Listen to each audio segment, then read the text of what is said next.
এই রেসিপিটা আমার এক দাদা বানাইছিল, খাইতে যে কত সুন্দর হয়েছিল তা আপনাকে কি কমু। প্রথমে সারাদিন ধরে বসায় রাখলো যে কি রান্না হইব, তারপরে মাথায় আসলো এইটা।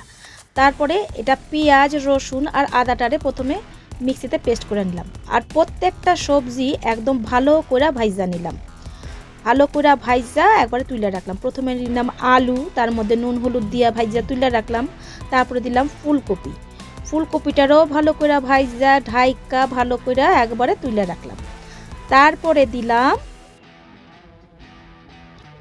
তোলা হয়ে গেলে পরে দিয়া দিমু বেগুন, দিয়া দিমু একটুখানি নুন একটু হলুদ, একটু কম লাগতেছিল তাই একটু দিলাম। দিয়া ভালো করে বেগুনটারে ভাইজা তুলে রাখতে লাগবো, একটু সময় লাগে। আর চিংড়ি মাছটারও আমি ভাইজা নুন হলুদ দিয়ে তুলে রাখুন, ভালো করে ভাইজা তুলে রাখা নিতে লাগবো। এরপরে আমি এর মধ্যে সাদা জিরা একটা তেজপাতা ফোড়ন দিয়া দিব। এটা একটা ঝোল রান্না করুম সব রকম সবজি দিয়া চিংড়ি মাছ দিয়া। প্রথমে ভাবছিলাম কেমন হইব খাইতে, কিন্তু খাইতে যে এত সুন্দর হইব সে ভাবি নাই। ভালো করে মশলাটারে কষাইয়া টমেটো পেস্ট দিয়ে দিলাম। টমেটো দেওয়ার পরে একটু কষানোর পরে দিয়ে দিলাম জিরা গুঁড়া, নুন, ধনিয়া গুঁড়া 1 চামচ, হলুদ, সামান্য একটু লঙ্কার গুঁড়া, একটু কাশ্মীরি লঙ্কাও দিয়ে দেবো, কয়েকটা কাঁচা লঙ্কাও দিয়ে দেবো। দিয়া ভালো কইরা একটু সামান্য জল দিয়ে, একটু গরম জলই রাখছিলাম কইরা, তাতে টেস্টটা খুবই ভালো হয়। ভালো কইরা নাড়তে নাড়তে দিয়া একবারে গরম মশলা দিয়া দিলাম। তারপরে দিলাম ক্যাপসিকামগুলি। এরমভাবে ঝোল কোনোদিনও খাইয়া দেখছেন?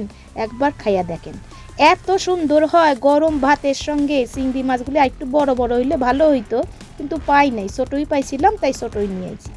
নিয়ে ভালো করে ঢাকা দিয়ে একবারে সামান্য একটু নুন কম লাগতেছিল তাই একটু ঝোলেতে নুনও দিয়ে দিলাম। দিয়া ভালো কইরা নাইডা সাইডা এইভাবে পরিবেশন করুন।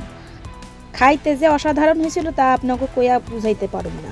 একবার অবশ্যই বাড়িতে ট্রাই করেন, আর ভালো লাগলে অবশ্যই বন্ধুদের সঙ্গে একটু শেয়ার, লাইক, কমেন্ট করেন। আর কেমন লাগলো অবশ্যই জানাইন। প্লিজ বন্ধুরা, আপনারা একটু আমার পাশে থাকেন, তাইলেই যথেষ্ট। আর আমার কারোর লাগবো না। আজকের মতন টাটা।